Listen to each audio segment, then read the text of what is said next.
Brought to you by Agilus Diagnostics. Health test की बात आती है तो मैं भरोसा करता हूँ India's largest diagnostics company Agilus Diagnostics. खुद को टेस्ट करते रहो। जो ट्रेंड सेट हुआ है एक तरह से बीजेपी के खिलाफ जो हवा बनना शुरू हुई है जून के महीने से, यानी लोकसभा चुनाव से, क्या वो हवा अब बहती जा रही है या वो तेज बह रही है या वो धीमी हो रही है?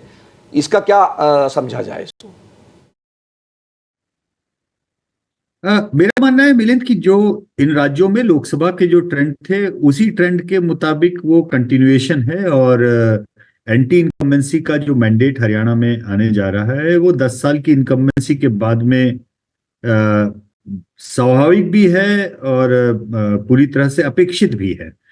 खासतौर पे ये ध्यान रखते हुए कि लोकसभा चुनाव में मोदी की लहर को छोड़ दें तो उसके अलावा हरियाणा में वहां की राज्य सरकार के कामकाज को लेकर जितनी बार भी हमारे एमओटीएन के सर्वेक्षण हुए उनमें कभी भी बहुत ज्यादा प्रभावी करने वाली कोई अच्छी बात सामने आई हो, ऐसा कभी हुआ नहीं। सच्चाई यह है कि 10 साल में हरियाणा के एमपी एमएलए और हरियाणा के मुख्यमंत्री, इनकी रैंकिंग हमेशा बॉटम के 5 राज्यों में हमेशा एमओटीएन में आई। ये बात हम लोग हमेशा जब भी हम लोग एमओटीएन को डिस्कस करते रहे हैं हम इसको रेखांकित भी करते रहे हैं। लेकिन उसके बावजूद भी अगर बीजेपी वहां जीत रही थी तो उसका स्वाभाविक सा कारण ये था कि 3 अवसरों पे मोदी की पॉपुलैरिटी हर चीज के ऊपर सर चढ़ के बोली। लेकिन अब जो दूसरी इंजन, डबल इंजन सरकार में दूसरी इंजन का जो फेलियर है वो एक अकेले इंजन के खींचने लायक से दायरे से अब बाहर जा चुका है। इसको इसी तरीके से देखना चाहिए। लेकिन तो इसमें एक चीज है, लेकिन मैं आपसे पहले कमेंट लेना चाहूंगा। जो यशवंत ने बात की, विजय जी आप सवाल पूछिएगा उसके पहले, कि ये जो डबल इंजन का, विजय जी ये जो बात होती थी कि डबल इंजन की सरकार, तो अब तो जो मुख्य इंजन है वही, उसकी रफ्तार धीमी पड़ गई है। तो ये जो मैंने सवाल यशवंत से ही पूछा था कि क्या जो हवा बही है जून के महीने से बीजेपी के खिलाफ लग रहा है, तो इस नतीजे को, एग्जिट पोल के आकलन को किस तरह से देखा जाएगी? ये हवा और तेज हो रही है या उसी दिशा में और बढ़ रही है? देखिए, मुझे तो लगा है कि कांग्रेस इसको एक सिलसिला बनाने के चक्कर में है, और अगर ये सिलसिला बन जाता है और ये जो हरियाणा, दिल्ली की हवा जो हरियाणा तक पहुंची और हरियाणा की हवा अगर महाराष्ट्र तक पहुंचती है तो फिर बीजेपी के लिए भारी मुसीबत आ सकती है। लेकिन मेरा सवाल यशवंत देशमुख से है कि आप डबल इंजन में से एक इंजन यानी राज्य सरकार के इंजन की फेल की बात कर रहे हैं, लेकिन हरियाणा में जो मोटे तौर पर 3 मुद्दे रहे, अग्निवीर का मुद्दा वो केंद्र सरकार की पैदाइश है। महिला पहलवानों का प्रदर्शन, बृजभूषण शरण सिंह के खिलाफ कार्रवाई नहीं करना केंद्र सरकार के हाथ में था, यानी कि बीजेपी आला कमान के हाथ में था। और किसान आंदोलन वो भी केंद्र के हाथ में था। तो फिर खामियाजा कहीं खट्टर सरकार को इस रूप में उठाना पड़ा, या कांग्रेस ने बड़ी चतुराई से केंद्रीय जो मुद्दे थे उनको राज्य के मुद्दों में राज्य की जनता से जोड़कर जनता के बीच में परोस दिया? विजय भाई, दूसरी बात ज्यादा सही है, क्योंकि इन मुद्दों के आने के बहुत पहले से हरियाणा सरकार की लचर स्थिति और हरियाणा के मुख्यमंत्री की खराब रेटिंग्स ये तो एमओटीएन में जग जाहिर हो रही थी। वो उस समय ना किसान आंदोलन था, ना पहलवानों का मुद्दा था, ना कोई आर्मी में जो भर्तियां हैं उसका मुद्दा था, अग्निवीर का। तो इन तीनों मुद्दों के आने के बहुत पहले से ही लगातार हरियाणा के आंकड़े खराब ही आ रहे थे। इसमें कुछ नहीं। इन मुद्दों के आने से और ज्यादा उसमें उबाल आया है और कैंपेन में ज्यादा उबाल आया है, ये माना जा सकता है। लेकिन अगर ये मुद्दे नहीं होते तो ये सोचना कि हरियाणा में दोबारा भाजपा की सरकार बन जाएगी, ये ऐसा होने वाला नहीं था। मैं आप समझ रहा हूं जो बात आप कह रहे हैं, मैं उसी बात को दूसरे तरीके से कह रहा हूं। इन मुद्दों के ऐड होने से और ज्यादा दुखद स्थिति और खराब हो गई भाजपा की हरियाणा में। लेकिन इन मुद्दों के अभाव में भी हरियाणा की सरकार की स्थिति लचर ही थी। 10 साल की इनकम्बेंसी धीमे धीमे इतनी ज्यादा हो चुकी थी कि उसका जाना, खराब नंबर आना, ये अवश्यम्मा भी होता ही जा रहा था। नहीं तो विजय जी, मैं आपकी जो सवाल में एक और बात जोड़ना चाहूंगा, जो कि यशवंत भी कह रहे हैं कि हालत बीजेपी की हरियाणा में पहले से ही खराब थी और इसीलिए उनको मुख्यमंत्री बदलना पड़ा। बल्कि आप देखिए कि 2019 में भी बीजेपी को पूरा बहुमत नहीं मिला था। अगर बीजेपी नहीं होती तो बीजेपी की सरकार नहीं बनती है। अगर कांग्रेस ने मतलब आपके कहने का मतलब है मिलिंद की मल्टीपल ऑर्गन फेलियर हो गया। हाँ, अब देखिए विजय जी, वो तो होता है ना कि फेलियर होता है तो पूरा ही होता है वाली बात है। पर यशवंत, मैं आपसे ये सवाल पूछूंगा कि अभी आपने जो सी वोटर ने प्रोजेक्शन दिया है वो औसत जो है वो 54 पे बैठ रहा है, कहीं 50 से लेके 58 के बीच में आपने आंकड़ा दिया है। तो क्या ये 58 से पार भी जा सकता है या 58 तक ही रह जाएगा ये? सकता है। देखिए, जो हम लोग की मार्जिनल सीट्स एनालिसिस है उसमें 18 सीटें, 19 सीटें हैं शायद वहां की मार्जिनल्स उसमें।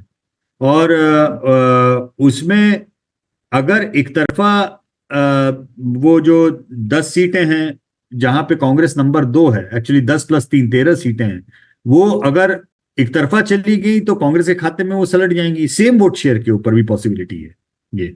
लेकिन उल्टी तरफ हो गई तो हरियाणा में ये नहीं हो रहा है कि भाजपा की सरकार बनने जा रही है। कहने का तात्पर्य यह है कि मार्जिनल सीट्स के अलट या पलट होने का जो असर अक्सर होता है कि भाई मेजॉरिटी पलट सकती है, वो नहीं होने वाला है। यानी अगर मार्जिनल सीट्स अब कांग्रेस के विरुद्ध चली गई तो कांग्रेस की एक सिंपल मेजॉरिटी नंबर आएगा, और अगर कांग्रेस के पक्ष में चली गई तो कांग्रेस 2/3 बहुमत से ऊपर में चली जाएगी। तो आप कह रहे हैं जी, सिनेरियो कांग्रेस के लिए सिंपल मेजॉरिटी है। बेस्ट केस सिनेरियो जो है एक तरफा जीत है। विजय जी आपका क्या आंकड़ा है? देखिए, मैं तो आपके नहीं, मैं विजय जी का आंकड़ा पूछ रहा हूँ। मैं तो विजय जी का, माफ कीजिएगा, सॉरी, इसलिए मुझे समझ में नहीं आया आपने जी नहीं। नहीं मिलिंद जी, हम पिछली बार शायद 1-2 हफ्ते पहले हमने मिलकर जो प्रोग्राम किया था तब भी मैंने आपको बताया था कि मेरे हिसाब से कांग्रेस 55+ कुछ आ रही है, और अब तो मुझे लग रहा है कि 60+ भी आ सकती है। मेरी तो ज़्यादा दिलचस्पी ये जानने में इन आंकड़ों में जब रिजल्ट आएंगे कि अगर कांग्रेस 60 पार जाती है तो राहुल गांधी ने आखिरी 3 दिनों में जो दौरे किए, जो विजय संकल्प यात्रा निकाली, उसकी कितनी बड़ी भूमिका रही।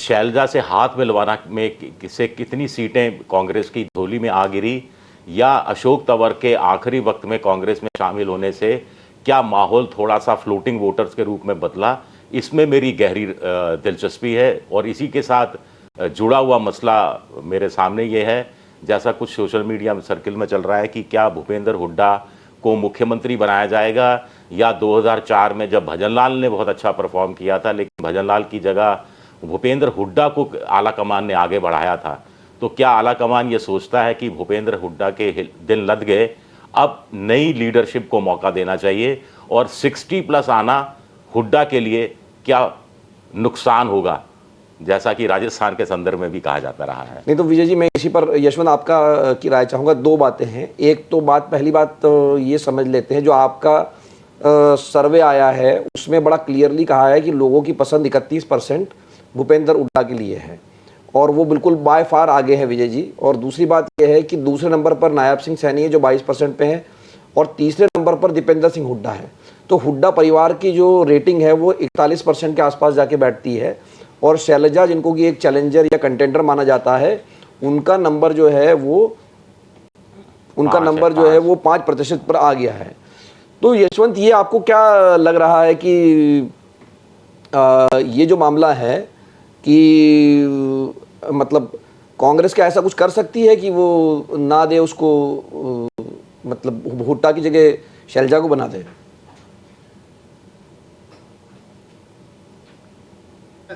उनके डिसीजन मेकिंग प्रोसेस क्या होता है वो तो मैं नहीं कह सकता, वो विजय भाई ज्यादा बेहतर बताएंगे। लेकिन हाँ, जो आंकड़े हैं वो बहुत क्लियर है कि जीत तो ये हुड्डा की जीत है, इसमें कोई किसी को संदेह नहीं होना चाहिए, न कुमारी शैलजा की, न रणजीत सिंह सुरजेवाला की, न राहुल गांधी की।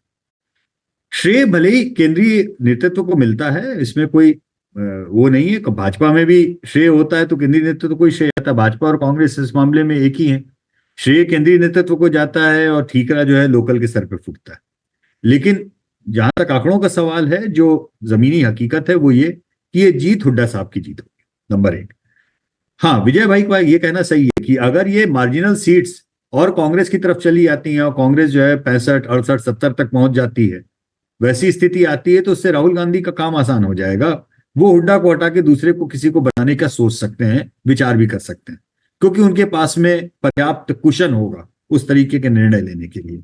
लेकिन अगर ये जीत 50 के आसपास, 52, 55 वाली रही, तो हुड्डा साहब को बनाना मजबूरी इसलिए होगा क्योंकि फिर वो संख्या बल जो है, क्योंकि लगभग 90 में करीबन बताया जा रहा है 70 टिकट हुड्डा साहब के खाते के गए हैं, और आप ये मान के चलिए कि अगर 50 आदमी जीत के आएंगे तो उसमें कम से कम 40 आदमी हुड्डा के होंगे, तो उसमें फिर कोई ऑप्शन नहीं रह जाएगा केंद्रीय नेतृत्व के पास में। हाँ, अब बिल्कुल वो आंध्र प्रदेश के तर्ज पे बिल्कुल ही अलग निर्णय लेकर के, जैसे किरण कुमार को बनाया और जगन मोहन रेड्डी को नहीं बनाया, और उस तरीके की कुछ स्थिति अगर केंद्रीय नेतृत्व करता है तो अलग विषय है। तब फिर आप अलग तरीके की राजनीति देखेंगे, क्योंकि कोई भी नेता थाली में सजो के अपनी कमाई जो है केवल ऊपर परोसने के लिए नहीं होता है।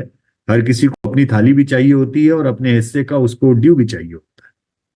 ये तो यशवंत, जो विजय जी का पहला सवाल था कि क्या राहुल गांधी ने जो कैंपेन किया, जो शैलजा और हुड्डा को साथ में लाया, फिर आखिरी समय पर अशोक तंवर को पार्टी में शामिल किया, खास करके जो आखिरी हफ्ता था, तो उस प्रचार का राहुल गांधी के क्या कोई असर देखने मिला आपके डेटा के मुताबिक? अभी आपने जब मुख्यमंत्री के नामों की सूची पढ़ी, उसमें कुमारी शैलजा या अशोक तंवर के नाम के आगे कितने नंबर थे मिलिंद? उनके आने नहीं से। देखिए, एक राहुल गांधी जी को श्रेय मैं जैसे कर्नाटक की जीत का भी देता हूं, इस बात का देता हूं कि सिद्धारमैया, डीके शिव कुमार, इनके लड़ाई वाले फैक्शंस आपस में आके उनकी भारत जोड़ो यात्रा से जुड़े और कर्नाटक में कांग्रेस को उस चक्कर में उसके कारण डिसाइसिव जीत हासिल हुई। उसका पूरा श्रेय मैं राहुल जी को देता हूं। लेकिन जहां तक हरियाणा का सवाल, देखिए कर्नाटक में डीके शिव कुमार और सिद्धारमैया भयंकर पॉपुलर थे, लेकिन डीके शिव कुमार की पकड़ पूरी तरह ऑर्गेनाइजेशन के ऊपर थी। तो एक दोनों पहिए ऐसे इंपॉर्टेंट पहिए थे जिनके बगैर कांग्रेस की साइकिल वहां चलनी नहीं थी। लेकिन जहां तक हरियाणा का सवाल है, हरियाणा में कांग्रेस की साइकिल में दो पहिए नहीं है, वो एक ही पहिया है। तो बाकी सब अगल बगल छोटे पहिए की तरह लगा भी दिए जाएं, लेकिन कांग्रेस की जीत या हार का सबब वो पहिए नहीं। तो कुमारी शैलजा पुरानी नेता हैं, बड़ा दलित लीडरशिप में उनका बड़ा नाम है, लेकिन कोई हुड्डा साहब की पॉपुलैरिटी या उनकी ग्रिप के आगे वो पॉलिटिकल ग्रिप उनकी नहीं है। कुमारी शैलजा की पॉलिटिकल ग्रिप संगठन की या जो शीर्ष नेतृत्व के वरद हस्त प्राप्त होने की ग्रिप है, वो वाली ग्रिप है। वो अच्छी नेता है, बड़ी नेता है, सुलझी हुई नेता है। उनको साथ में लाके हाथ मिलाना एक अच्छा संदेश देना है, इसमें भी कोई शक नहीं। अशोक तंवर का वापस आने से कितने वोट आएंगे ये कहना बड़ा मुश्किल है, लेकिन वो नहीं भी आते तो भी रिजल्ट यही होते, उससे कोई फर्क नहीं पड़ना था। लेकिन लोगों का वापस आना एक नैरेटिव जरूर फिक्स करता है। दलित नेता हैं अशोक तंवर, कांग्रेस के अध्यक्ष रह चुके हैं राज्य के, उस नाते एक नैरेटिव का फ्लिप जरूर आता है। और एक दिन वोटिंग के एक दिन पहले आना, तो लोग जो भी हैं ज्यादा उत्साह से निकलते हैं, वोट डालते हैं, उतना योगदान जरूर माना जाएगा, इसमें कोई शक नहीं। लेकिन ये जीत उसके कारण हो रही है ऐसा सोचना भी गलत है, या इस जीत में केंद्रीय नेतृत्व का ज्यादा योगदान है, हुड्डा का योगदान उतना नहीं है, ये सोचना गलत है। मैं केवल ये बात को अंडरलाइन कर रहा हूं कि राहुल जी का योगदान है, निस्संदेह है, कर्नाटक की जीत में भी रहा, बाकी उनके कैंपेन का भी रहा, भारत जोड़ो यात्रा का इंपैक्ट भी रहा, इसमें कोई संदेह नहीं। लेकिन बड़ा योगदान अगर आप ऐसे बोलेंगे तो वो हुड्डा की पॉपुलैरिटी या हुड्डा की ग्रिप का है। तो विजय जी, ये जीत हुड्डा की मानी जाए या राहुल गांधी की? क्योंकि ये ध्यान रखिएगा कि 2019 में भी हुड्डा जो है, जब कांग्रेस बिल्कुल मरी टूटी हालत में थी देश भर में, तो वो 31 सीटें लेकर आए थे हरियाणा में। तो जो यशवंत बात कह रहे हैं कि ये एक ही पहिए की साइकिल है जो चल रही है हरियाणा में। देखिए, 2019 का चुनाव मैंने बड़ा गहराई से हरियाणा में कवर किया था। दो चीज़ें नज़र आई थी। एक तो कांग्रेस में विश्वास ही नहीं था, उनमें आत्मविश्वास ही नहीं था। जब 31 सीटें आई तो वो हैरान पड़ गए कि अच्छा हमारी 31 भी आ सकती हैं। दूसरा, भूपेंद्र हुड्डा ने तब एक इंटरव्यू भी दिया था कि अगर उनको कमान पहले सौंप दी गई होती, 2 या 3 महीने पहले कमान सौंपी गई थी, तो वो सरकार सत्ता में लाया जा सकता था कांग्रेस को। और बीजेपी जहां 40 पर सिमट गई थी, 5 सीटें ही तो कम होनी थी। 5 सीटें बीजेपी की कम होती, 5 सीटें कांग्रेस की बढ़ती, तो 35-36 पर दोनों खेल रहे होते। और इस चुनाव में अब जैसा यशवंत जी ने भी कहा, 70-72 सीटें भूपेंद्र हुड्डा की, पूरा डिज़ाइनिंग उनकी तरफ की गई, रणनीति उनकी तरफ से बनाई गई। आम आदमी पार्टी को राहुल गांधी चाहते थे, हुड्डा नहीं चाहते थे, तो वो भी आप देखिए। जहाँ जहाँ कुमारी शैलजा के कहने पर, कुछ जगह, मैं नाम नहीं लेना चाहता, कुछ जगह टिकट दिया गया कुमारी शैलजा के उम्मीदवारों को, वहाँ सुना है भूपेंद्र हुड्डा ने अपने कैंडिडेट उतार दिए निर्दलीय के रूप में। तो आप देखिए कि किस तरह से पकड़ है उनकी। तो ये बात तो अपनी जगह सही है, लेकिन मुझे एक चीज़ लगता है कि मेरी नज़र में हरियाणा चुनाव का अगर एग्जिट पोल एग्जैक्ट पोल साबित होता है तो मेरी नज़र में राहुल गांधी की छवि एक गंभीर, संवेदनशील मगर एक गुस्सैल नेता के रूप में उभर कर सामने आती है। मैं जानना चाहूंगा कि आप लोगों की क्या राय है इस पर? राय क्या है राहुल गांधी की छवि में जो है, क्योंकि एमओटीएन में मिलिंद बढ़ रहे हैं, इसमें कोई शक नहीं, लेकिन वो नंबर जो बढ़ रहे थे, पिछली बार हमने ये अंडरलाइन किया था कि राहुल गांधी 2019 में करीबन 20-22% की रेटिंग में थे, वो उसके बाद में घटते घटते 10% से नीचे चले गए थे पंजाब चुनाव के बाद में एमओटीएन में। और उस समय एक स्थिति ये थी कि अरविंद केजरीवाल के नंबर लगभग राहुल गांधी के नंबर के बराबरी पे आ गए थे राष्ट्रीय रेटिंग में। अब जब उनका रिवाइवल हुआ है तो वो नंबर वो अपने सारे वापस खींच रहे हैं। ममता केजरीवाल की रेटिंग कम हुई, ममता बनर्जी की रेटिंग कम हुई, अरविंद केजरीवाल की रेटिंग कम हुई, और राहुल गांधी वापस 19, 20, 21 पे वापस अपने उस जगह पहुंचे। अब यहां से दरअसल उनको अपनी रेटिंग को कांग्रेस की रेटिंग के आगे ले जाने वाली बात है। क्या राहुल गांधी के नंबर कांग्रेस के पढ़ने वाले वोटों से ज्यादा होंगे? ये वो स्थिति होती है जब लीडर का एक बड़ा पैमाना आता है और लीडर अपने दम पे पार्टी को खींचने की स्थिति रखता है, जैसा कि उनकी दादी करती थी। उनकी दादी की रेटिंग अपनी पार्टी से बहुत आगे थी, या जैसा कि प्रधानमंत्री नरेंद्र मोदी के साथ में, प्रधानमंत्री नरेंद्र मोदी की रेटिंग बीजेपी से बहुत ज्यादा आगे, 20% आगे रहती है। तो वो इंजन होता है। अभी फिलहाल राहुल गांधी जी ने अपनी डेफिसिट कंप्लीट की है। वो निस्संदेह पिछले लोकसभा चुनाव के बाद में एक आक्रामक तरीके से आए हैं, एंग्री यंग मैन की भूमिका में आए हैं, और वो प्रचार भी उतने ही तेजी से कर रहे हैं। और अब उनके सामने अगला लक्ष्य, पहला लक्ष्य था अपनी खोई हुई पॉपुलैरिटी को वापस प्राप्त करना, जितना उनका बेस लाइन था। अब अगला लक्ष्य है कि उन्हें अपनी पॉपुलैरिटी को आगे करना है। जब उनकी पॉपुलैरिटी उनकी पार्टी की पॉपुलैरिटी से आगे चली जाएगी तब वो इंजन की भूमिका में आ जाएगी। मेरा अपना मानना यह है, और अभी उसमें कितना समय लगेगा ये देखने की बात है। आने वाला समय उनके लिए अच्छा इसलिए लग रहा है क्योंकि हमारे एमओटीएन के आंकड़े बहुत साफ बता रहे हैं कि महाराष्ट्र में बीजेपी के लिए अच्छा संकेत कतई नहीं है। और मिलिंद, आप ये जानते हैं पिछले 2 सालों से हमारे एमओटीएन में हम लगातार महाराष्ट्र के बारे में ये बात कर रहे हैं, तो उसमें जो 2 साल से हमारे ट्रेंड आ रहे हैं उसमें 2 महीने में कोई बहुत बड़ा बदलाव आ जाएगा ऐसा मुझे लगता नहीं।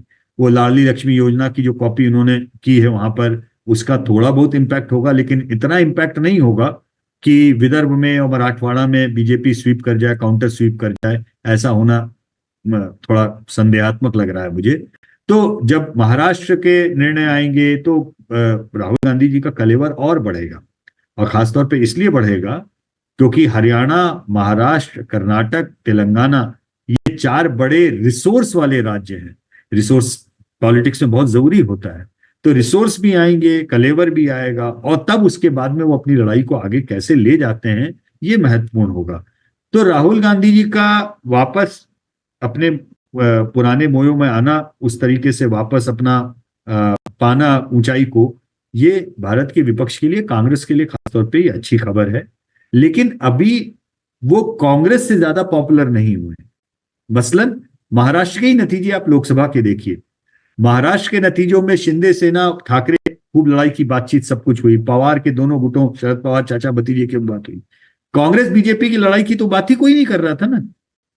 लेकिन एक नेता विहीन होकर के भी वहां पर कांग्रेस ने जिस तरीके से मराठवाड़ा और विदर्भ में बीजेपी को शिकस्त दी केवल पार्टी की हैसियत से, उससे एक बात तो सिद्ध होती है कि कांग्रेस भारत की एक डिफॉल्ट पार्टी है।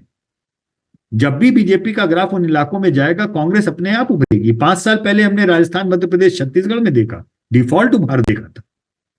महाराष्ट्र के चुनाव में विदर्भ और मराठवाड़ा लोकसभा में जो हुआ वो डिफॉल्ट उभार देखा। तो कांग्रेस बहुत बड़ी करेंसी है, बहुत बड़ा ब्रांड है इस मुल्क का। और कांग्रेस मुक्त भारत के ऊपर बीजेपी ने चाहे जितना कैंपेन किया हो, लेकिन सच्चाई यह है कि वो कांग्रेस मुक्त तो हुई नहीं, लेकिन कांग्रेस के लोगों को ले लेके कांग्रेस युक्त भाजपा जरूर होती चली गई।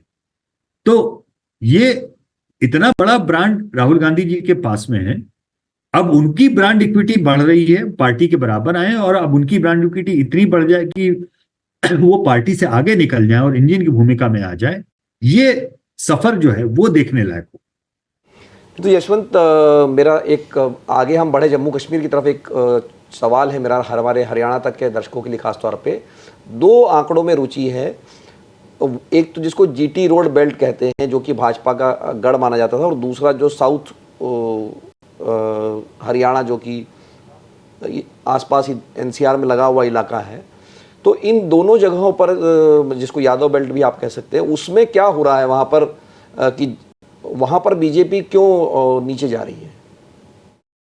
देखिए, बीजेपी के वहां पर पीछे जाने का सबसे बड़ा कारण यह है कि 10 साल से केंद्र और राज्य की सत्ताएं जहां जहां पर बीजेपी की आई, जिसे बीजेपी ने डबल इंजन का नाम दिया, उस डबल इंजन की सत्ता में सबसे ज्यादा भट्टा जो बिठा वो स्थानीय एमएलए और एमपीस के कामकाज का था। कोई ऑडिटिंग नहीं हुई किसी भी तरीके की, और सबसे ज्यादा नाराजगी लोकल लेवल की इनकम्बेंसीज की हुई। जिस तरीके के नेता बीजेपी के जाने जाते थे क्षेत्र में जाकर के काम करने वाले, 10 साल में उनका लोप हुआ है। और उसमें एक अहंकार वाला एस्पेक्ट पब्लिक बोलती है जनता से, जब हम पूछते हैं कि नेता अहंकारी हो गए हैं, जनता के बीच में है नहीं, क्षेत्र में उपलब्ध नहीं है। मुझे ऐसा लगता है कि लोकतंत्र की इमारत की जो ईंटें हैं ये चुने हुए नेता होते हैं, चुने हुए एमएलए, एमपी, पार्षद ये होते हैं। ये अगर नहीं होंगे अपनी जगह पे ठीक, तो केंद्रीय नेतृत्व केवल सीमेंट का काम कर सकता है वो जोड़ने में, लेकिन अगर ईंटें भर भरा के गिरने लग जाएं तो केवल सीमेंट की दीवार नहीं खड़ी की जा सकती। ये बहुत बड़ा एक एस्पेक्ट है। और दूसरा, पार्टी विद द डिफरेंस जो बीजेपी कहती थी, जिसके कारण एक देश के मध्यम वर्ग का, अर्बन मिडिल क्लास का एक बड़ा वर्ग उनके साथ जुड़ता था, मुझे लगता है कहीं ना कहीं वो चोटिल है। वो न केवल इकोनॉमी के कारण, न केवल टैक्सेशन और इन सब के कारण चोटिल है, बल्कि जो बीजेपी बहुत सारे ऐसे कदम उठाती है, मतलब जैसे अभी आप देखिए हर बार चुनाव आता है और जिस तरीके से एक घोषित अपराधी को पैरोल पे दे दे के छुड़ाया जाता है, जिसके ऊपर बलात्कार और हत्या के संगीन आरोप हैं, उनको जिस तरीके से छुड़ाया जाता है, तो मुझे लगता है कि वो बीजेपी के पार्टी विद द डिफरेंस वाले हिस्से को बहुत बुरी तरह से कॉम्प्रोमाइज कर रहा है। बल्कि इस सोशल मीडिया के दौर में पार्टी एक राज्य में जो सोच करके वो इस तरीके के निर्णय लेती है, वो देश भर के बचे हुए राज्यों में भी इंपैक्ट डालता है। ये उनको समझ में आता है, लेकिन उसमें क्यों नहीं वो उसमें कुछ कर पाते हैं ये मुझे नहीं पता। मसलन हरियाणा चुनाव के मद्देनजर जिस तरीके से डेरा सच्चा सौदा के चीफ को हर बार पैरोल दी गई, अगर उनके स्ट्रेटेजिस्ट को लगता है कि ये हरियाणा के हिसाब से बड़ा इंटेलिजेंट काम किया, तो मुझे लगता है कि थोड़ा उन्हें दोबारा विचार करना चाहिए। क्योंकि एक बलात्कारी आरोप के ऊपर, बलात्कार के आरोप के ऊपर और अंदर गए हुए किसी कन्विक्ट को अगर आप बार बार छोड़ते हैं, तो देश भर में बाकी जगहों पर आपकी ब्रांड इक्विटी कम होती है। ये मुझे लगता है कि कहीं ना कहीं जो इंपोर्ट किए हुए नेता, दागदार नेता, इन सबको अगर बीजेपी के स्ट्रेटेजिस्ट को लगता है कि अजीत पवार का नुकसान महाराष्ट्र में हुआ है, तो मुझे लगता है उनकी बहुत बड़ी भूल है। अजीत पवार को लाने से देश भर में जो ब्रांड इक्विटी बीजेपी की डाइल्यूट हुई भ्रष्टाचार के मुद्दे के ऊपर, या गुरमीत राम रहीम को छोड़ने से जो देश भर में इक्विटी डाइल्यूट होती है महिलाओं की सुरक्षा के मुद्दे के ऊपर, ये नैरेटिव का खेल होता है। ये लोकलाइज्ड पॉलिटिक्स नाम की कोई, ऑल पॉलिटिक्स इज लोकल कही जरूर जाती है, लेकिन आज की तारीख में जिस तरीके से सोशल मीडिया में और बाकी जगहों पे चीजें जुड़ी हुई हैं मिलिंद, उसमें हर एक चीज का पूरे देश दुनिया पे उतना ही तेजी से इंपैक्ट होता है। तो इंपोर्टेड नेता, दागदार नेता और सत्ता पाने के लिए किसी भी तरीके का कोई भी समझौता कर लेना, ये सारी चीजें वो दाग हैं जो भाजपा के पार्टी विद द डिफरेंस वाले कलेवर को चोट पहुंचाते हैं, नुकसान पहुंचाते हैं और लगातार नुकसान पहुंचा रहे हैं।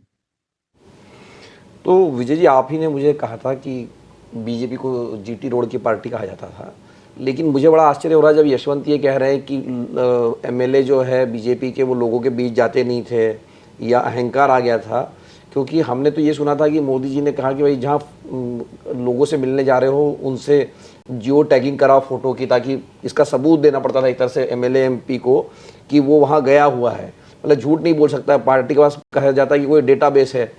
तो ये सब जो मतलब जो यशवंत कह रहे थे कि जो इमारत है वो सीमेंट का काम करती है, लेकिन यहाँ तो फिर वो सब क्या था जो हम जियो टैगिंग टाइप की चीज़ें देखते थे कि भाई हर जिसको लाभार्थी है उसके घर पर पार्टी का कार्यकर्ता जाएगा या उसके घर नेता जाएंगे। ये सब तो डेटा वेटा तो इतना खेला गया विजय जी। देखिए, डाटा और हमारे राजस्थान में कहावत है, भैंस खाए मांगे आंकड़ा, काकड़ा एक जंगली पेड़ होता है, और सरकार मांगे आंकड़ा। तो ये आंकड़े का खेल है, लेकिन लाभार्थी भी बदले में उनको जो मिला उसके बदले में एक या कई बार 2 बार वोट दे चुके, तो वो भी कर्ज मुक्त हो गए हैं कि अभी आपने घर दिया, हमने आपको एक बार लोकसभा में वोट दे दिया, एक बार विधानसभा में वोट दे दिया। अब कुछ नया चाहिए, नया सरकार के पास या सत्तारूढ़ पार्टी के पास देने के लिए है नहीं। जहाँ तक एंटी इनकम्बेंसी की बात है, मुझे लगता है कि एंटी इनकम्बेंसी विधायक से शुरू होकर मुख्यमंत्री तक नहीं जाती, मुख्यमंत्री से शुरू होकर नीचे तक जाती है। मुख्यमंत्री, मुझे लगता है कि मुख्यमंत्री पिछली बार जब 40 सीटों पर बीजेपी अटकी थी तब बदल देना चाहिए था और कोई नया नेता सामने लेकर आना चाहिए था। अब एंटी इनकम्बेंसी का तोड़ सीधा पार्टियां निकालती हैं कि 6 महीने पहले मुख्यमंत्री बदल दो, मंत्रियों को उनका टिकट नहीं दो, विधायकों के टिकट नहीं दो। क्या ये फॉर्मूला नहीं हो सकता कि हर दूसरे साल आप मंत्रिमंडल में का पुनर्गठन करें और जितने नाकाबिल मंत्री हैं उन सबको हटा दीजिए, नए लोगों को चांस दीजिए, उसमें पार्टी में कुछ नई शक्ति, नई ऊर्जा भी आती जाएगी और लोगों की महत्वाकांक्षाएं भी थोड़ी सी बढ़ेंगी, वो पार्टी के लिए समर्पित होकर काम करेंगे। फिर फीडबैक सिस्टम खराब है। अब हरियाणा में जितनी मेरी पत्रकारों से बात हुई, उन्होंने कहा साहब बाकी मुद्दे तो ठीक है, ये बेरोजगारी, महंगाई, लेकिन वो परिवार कार्ड के नाम पर जो आधार कार्ड की तर्ज पर एक परिवार कार्ड बनाया गया, जिसको लेकर तमाम तरह की धांधलियां हुई, तमाम तरह की लापरवाही हुई, उससे जनता त्रस्त हो गई। लोगों ने, एक पत्रकार ने कहा कि साहब मैंने अपने घर के बाहर बड़ा अपना नाम लिखा हुआ है, क्योंकि वो नाम तो सही लिख कर जाए। अब वो मिलिंद आपके घर आए, मिलिंद खांडेकर की जगह मिलिंद कुछ और लिख के सरनेम चले गए, तो आप तो रोते रह जाएंगे।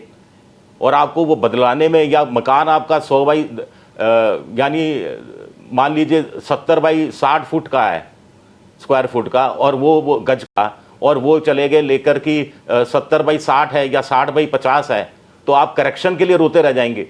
ये बहुत बड़ी प्रॉब्लम रही और इसको एड्रेस करने की किसी ने कोशिश नहीं की।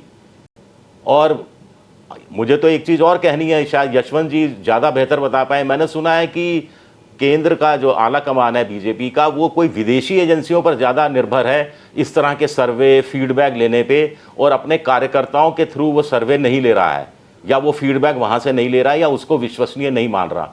तो इसका नुकसान भी क्या बीजेपी को, मुझे लगता है कि उठाना पड़ रहा है।